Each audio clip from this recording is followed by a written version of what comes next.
les résultats obtenus en 7 ans de macronisme risquent de disparaître, a averti lundi l'ancien Premier ministre Gabriel Attal, appelant à simplifier la vie des entreprises et refusant à nouveau d'alourdir le coût du travail.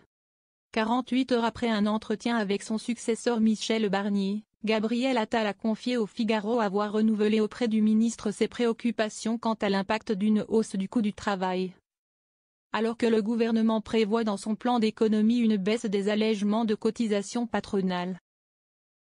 Une mesure combattue au sein du camp gouvernemental à l'Assemblée. Et notamment au sein d'Ensemble pour la République, EPR, où certains y voient un retour en arrière sur la politique de l'emploi macroniste depuis 2017. Tournante économique.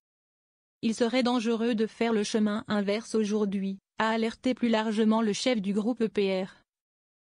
Invoquant la conjoncture internationale et notamment le risque pour l'économie des concurrences chinoises et américaines avec le retour de Donald Trump à la Maison-Blanche, qui a prévenu que les droits de douane restaient la pierre angulaire de sa politique commerciale. Nous assistons à un tournant économique.